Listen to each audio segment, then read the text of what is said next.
Welcome to the G.I.F.T.S podcast. I'm your host, Elaine Lombardi, and today I'm doing kind of a public service announcement. Stress is a major cause of stroke, especially during the holiday season. And although I filmed this video a while ago when I was visiting my friend Julie in Colorado, I wanted to share it with you because another friend of mine's mother actually experienced a mini stroke on Thanksgiving Day. And that reminded me of the importance of sharing this video again.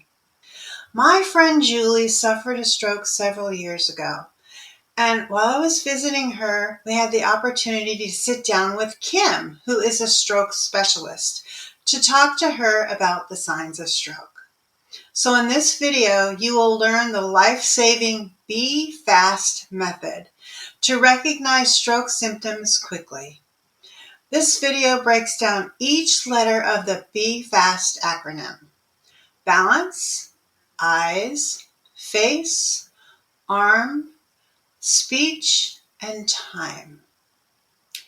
Please watch as Julie talks about the signs of stroke and explains why rapid response is crucial. Whether you're at home, at work, or in the public, knowing these signs could help to save a life. So don't wait, every second counts when it comes to a stroke. Please share this video to spread awareness and potentially save the lives of your loved ones or in your community. This is Ollie. He's my service dog. He helps me out at home with tasks. He picks things up. He carries things. He goes to work with me. Ollie. You are a pretty boy. So he goes to work with me, helps me out if I drop things. I'm one-handed. Basically my left hand. He's also trained to help me with the laundry. He'll climb in the dryer and pull clothes out, take clothes out of my basket, hand them to me. He pulls out pots, and if I pull the drawer out, he'll take out the pots and pans for me and hand them to me. Oh, wow. Just anything, because I can't bend very well. So you're paralyzed on your left side. I had a stroke on the right side of my brain and the left side. Okay. Yep. Yeah. Yep. He's my helper. Okay. He's And this, very cute. Look at him. he is very cute. And so this is Kim. And how long have you known Julie, Kim? Gosh, going on over 4 years? Yeah. Yeah, Yeah, over 4 years. Okay. And she keeps me doing the things that I'm doing every day. I have such an appreciation for stroke survivors. It's not easy. I think stroke is a lot like trauma, where 1 minute you're fine and the next minute you're not. And unfortunately, stroke is the #1 cause of disability in the United States. It's the 5th leading cause of death. Every 40 seconds somebody has a stroke, and every 4 minutes somebody dies of a stroke. I'm super passionate. I've been doing stroke, the disease process, for about 10 years. And like I said, I think it's people like Julie that inspire me. They bring hope to people that continue to try to fight off this disease, because it is horrific in so many ways. I want to just give this opportunity to educate on the signs and symptoms of stroke. Okay. This is G.I.F.T.S, and this is what we use, the acronym that we use to identify whether or not somebody might be having a stroke. You only have to have one symptom. It's balance. B is balance, and it's a sudden loss of balance. E is eyes, so it's double vision, missing vision, or blurred vision. F is face, so it could be a facial droop on one side of the mouth or the other. A is arms, and arm weakness on one side or the other. It also could be legs. And then S is speech, slurred speech, garbled speech, repetitive speech, or no speech, or speech that doesn't make any sense. And then T is time, and time is brain. So we want you to call 911 immediately, because there is treatment for the clotting stroke in the event that you're able to get to the hospital in time. So it's important that you call 911, because they will take you to the nearest stroke center. And then there's one more symptom that we don't talk about often, but it's a sudden, severe, worst headache of my life. That could also signal that you could be having the other kind of stroke. Technically, there's 2 kinds of strokes. There's a hemorrhagic stroke, which is the bleeding stroke or the rupture of a vessel. And there's the ischemic stroke, which in Julie's case is the clotting stroke.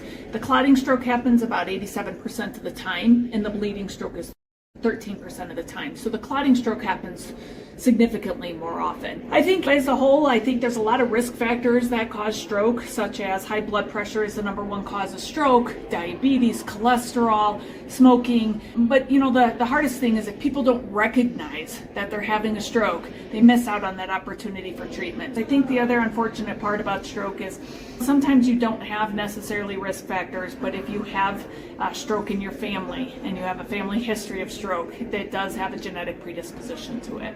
Okay.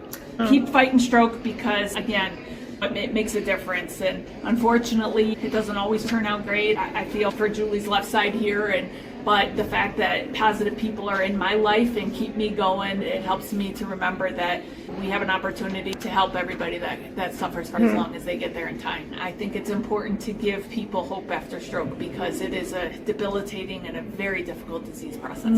I met Julie last year, and she had come to one of my meetups down here in Colorado, and specifically because she wanted to see how other van people were building out their vans, and she wanted to sit in them and see what her capability would be in these different style vans. So that's how we actually met. So she's a very inspirational person. And I'm telling you, yep, that's why I have her in my life.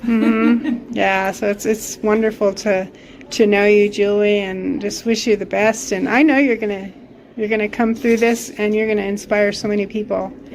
Because of this. So. And I hope you know that. You do. You give people like me hope every day to keep doing what I'm doing. What is your background? Well, I have 2 degrees. I was an athletic trainer prior to becoming a nurse. And then I went to Grand Canyon University and obtained my BSN, Bachelor of Science in Nursing. And then I worked in Phoenix, and I had a lot of experience with trauma. So trauma actually was my first passion, but as you can imagine, there's a lot of head trauma that comes with multi-system trauma. And so I understood the brain, and the brain actually came easy to me. And so when I came out here to Parker, Colorado, I looked for a job as an ICU nurse because that's my background, is I'm an ICU nurse, an intensive care unit nurse. And I started stroke. I didn't actually know the disease process all that well 10 years ago when I took this job. So my position is called the Neuroscience and Stroke Clinical Coordinator. So again, I am a nurse. I'm currently in my master's at Grand Canyon University, and I'm getting a master in leadership, in nursing leadership, because I essentially run the stroke program, and leadership will help me to be able to do that a little bit better and more efficient. I know that you mentioned some symptoms, high blood pressure and things like that. How does stress play into this? Yeah, absolutely. We tend to see more strokes in the November, December, and January time frame. And if you really think about it, we're not eating as well, so we're traveling, so there's dehydration that plays a role. Because we're not eating as well and we're eating a lot more salt, then our blood pressure tends to go up. And hypertension, which is high blood pressure, is the number one cause of stroke. So I think it's important that we manage stress and we manage the holidays and we manage things because they can obviously cause stroke. But there's other things that can cause stroke, such as sleep apnea and, like I said, drug use and alcohol and such. But primarily the big 3 are going to be your high cholesterol, your diabetes, which is not being able to control your blood sugars, as well as your blood pressure and your hypertension. So what can people do to prevent stroke? Yes. Other than taking care of your health? For sure. I think the biggest thing is you can see your primary care doctor at least once a year. Make sure that you're getting your labs taken. Make sure you're getting your blood pressure taken. Awareness, that's how we can prevent stroke. If people are aware of what causes stroke and they can actually treat those things that cause stroke. Unfortunately, there are such things as cryptogenic or idiopathic stroke in which we don't really know why it happens. There's such thing as atrial fibrillation, which is an irregular heartbeat, and that can cause a stroke. I think just taking care of yourself and coming to health fairs like this and getting your blood drawn and checking out what your cholesterol level is, and then Julie just got her blood pressure taken. That's hugely important because a lot of people think that blood pressure is tied to, oh, I don't eat well and I don't exercise and such. But to be fair, you can be really healthy and have high blood pressure if you have a genetic predisposition to high blood pressure in your family. So what resources then? I know Julie has tapped into several resources that she's mentioned, but let me ask you, what resources are available to people. Yeah, I'm really passionate about this, and I'm forever thankful to the hospital that I work at because they invested in a stroke support group. And I think it's so important because once you get connected in that stroke support group, it's great because friendships form and resources such as neurologists coming in and speaking, adaptive equipment organizations coming in and speaking, dietary, nutrition, and such. I think it's important to try to find whether or not your area has a stroke support group. Sometimes starting at the hospital with a stroke center is the best place. I personally, as a result of our stroke support group, I believe that all stroke centers should have a stroke support group. I do. I agree. I will tell you there is a very high incidence of post-stroke depression. And if you think about it, you have to adapt to your new norm. And I think stroke support groups really help with that because they help you feel a little bit more, okay, this person gets it and these people get it. And sometimes we call it stroke club because it's like a social hour, and that's okay. But the important part is it's a safe place where people come together and they understand one another. Mm-hmm. And how do you support the families? Yeah, so it's called the Stroke Survivor and Caregiver Group. I think it is important for caregivers to get that same support. Ollie needs the same support that Julie needs because, like she said, Ollie is her left side. And I think that it is extremely important to make sure that we're including those caregivers. And sometimes caregivers are friends, sometimes they're family, sometimes they're our pets. It's not a pet. True. That is true. He thinks he is. He does think he thinks is. he is. Everybody treats him like, look at him. Yeah, they're talking about you. He does think he is. Yeah. The really cool part, you guys, is I've been in stroke for 10 years and I have actually seen some major advancements. I think right now the big focus on the major advancements is imaging. We're able to do more with our imaging and be able to tell more about the stroke in terms of how long ago it happened. And so I think that's great. I think the adaptive equipment out today is unbelievable. Julie is huge with bringing in people that we can connect with where we can help share stuff like different kind of bikes and things that, and even, the van situation. Right? Yeah, there is life after stroke. Yeah, absolutely. And honestly, I wouldn't be able to sit here and talk about stroke with a smile on my face if I didn't know about that life after stroke, because it is a debilitating disease, unfortunately. However, there are, like we said, there's grants out there, you guys. There are opportunities, hands down. And I wish there were more, and we talked about that at our last group. We wish things were a little bit more accessible for people, and that we'll continue to advocate.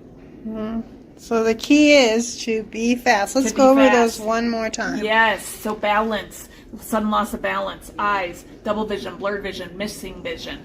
F is face, a facial droop. A is arms, a weakness, a tingling or numbness on one side of your body, your arms or legs, or arms and legs. S is speech, slurred speech, garbled speech, repetitive speech, or missing speech. T is time is brain, and then also sudden severe headache can also signify one of the bleeding strokes. Guys, I can't stress it enough. 911, get to a hospital. We have a medication that we can use to break up the clot, and then if it's a blood pressure stroke or the bleeding stroke, then we can get that blood pressure down to help slow down the bleeding. The faster the better. Yep.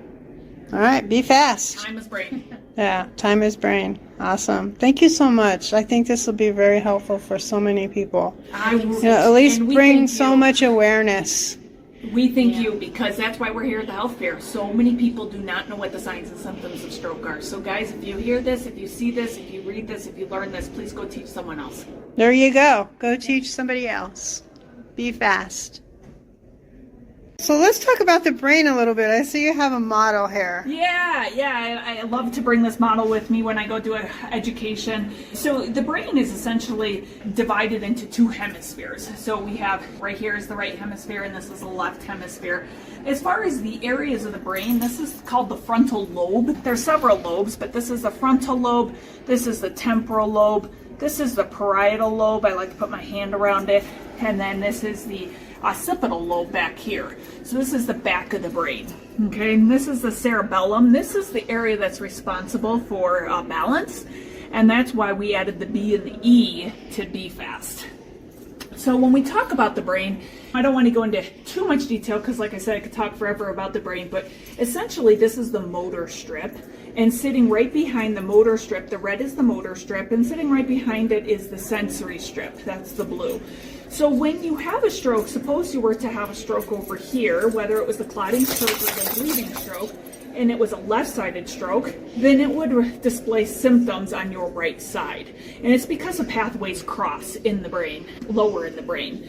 So this is the brain stem here, down here. This is the important part. This is the part that controls heart rate and blood pressure and temperature and those kind of things. The real important things. These are all your cranial nerves, which help you with things like smiling and closing your eyes and opening your eyes and sensation and such, and shrugging your shoulders, sticking out your tongue, eating, those kind of things.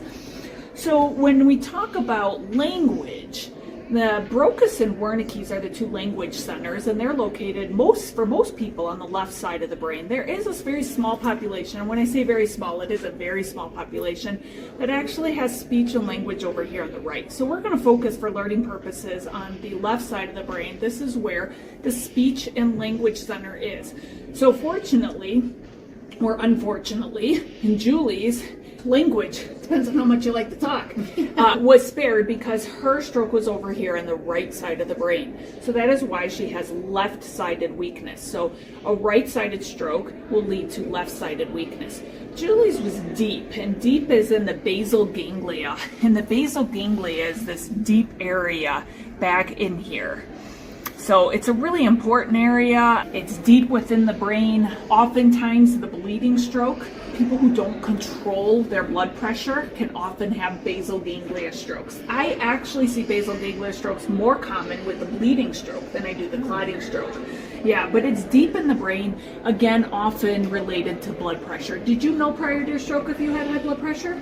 It fluctuated a lot. It did, okay. Yeah. Again, one reason why we need to try to control our blood pressure. And so, yeah, this is essentially, now, again, speech and language is going to be deep in this structure here. That's the general premises of the brain without boring you and going into much detail. But the brain is fascinating, and we have this ability, and I hate to say this, but once tissue dies, unfortunately, we all know dead doesn't come back to life, right? And unfortunately, some of that tissue can't come back to life, but you can compensate, and you can try to compensate with other areas of the brain to try. I can tell you right now, there's no stronger side than Julie's, and your right has overcompensated. Were you right-handed to begin with? Yes. Yeah. And sometimes, unfortunately, people have to switch their hemispheres in terms of their dominant right or left-handedness based on the stroke. Unfortunately, you don't get to pick having a stroke, and you certainly don't get to pick the location of the stroke. You guys can all tell that I like to talk. I'm from Chicago, and I talk fast, and I talk loud, and so for me, and I'm also a softball player, I love sports. So you think about how important, I am right-handed, you think about how important my right side is. You guys, I do everything with my right side. So a left-sided stroke would be absolutely horrific for me, because it would affect my speech, my language, and potentially my right side as well. It's not a good place to have a stroke, guys, but just remember there is hope and recovery after stroke. So what happens is like the blood vessels up to your brain, they either get clogged or they bleed? Yes, so it's in the vessels, typically the arteries, and it can be the veins as well, but typically the arteries. And for the clotting stroke, you can either have a clot form in the vessel, that would be called a thrombotic stroke, or a clot could travel from your heart up to your brain, and that's an embolic stroke. So two different kinds of clotting strokes, one that forms in the vessels, one that travels. And then the hemorrhage is where a vessel ruptures. Most often that's a result of something called a aneurysm, which is an outpouching of the artery, and then it pops. But also it can be just a smaller vessel that happens because of blood pressure. Guys, I always use the analogy of the side of my house has garden hose, and the sun beats on that, and that garden hose gets turned on and off at high pressure, and over time the garden hose weakens and it either bursts or it gets this little outpouching in it. That is exactly what an aneurysm is, and when it bursts, that's what the hemorrhagic stroke is, or the bleeding stroke. It doesn't really matter if you have a heart problem or not. Are there any unusual things that happen due to a stroke? Yeah, absolutely. I think after a stroke, as the recovery process is happening, we tend to enhance other areas of our brain. For example, a patient that might not be able to get the words out may be able to sing. And so they can hum and actually sing and say the words through singing. And it's because some of those tunes are able to be recollected, but they can't process the words, but they can use the tunes. It's a compensatory mechanism of the brain, and it's actually amazing. It's similar to the word neuroplasticity, where we can build some of the brain and help to fulfill the deficits that we're experiencing by enhancing and growing and strengthening other parts of the brain, which is why recovery after stroke is such a big deal. Julie still goes to therapy. They used to say that the most recovery after stroke was in the first year, but that was misleading, because then stroke survivors felt like after the first year, no recovery. But truth be told, recovery is an ongoing process. And I think the more you put in, the more you get out. So you had said that dead is dead, but there can be some relife, right? In other areas of enhancing. Other areas. Strengthen the other areas. Unfortunately, that area, unfortunately, Julie has very limited motion in her left, and that's not likely to just all of a sudden remarkably come back. However, you can compensate as she's able to walk and as she's able to do some minimal movements and such. If you do have heart disease, that's a result of plaque buildup and such, then chances are you could potentially have cerebrovascular disease, because it is affecting vessels. So very different. Heart is very different than brain, right? So this is where a heart attack would happen. This is called a cerebrovascular accident, or stroke we use today, because we know that sometimes it's not by accident, when unfortunately we have risk factors we don't always control. Thanks for watching. Please share this video and spread the Be Fast message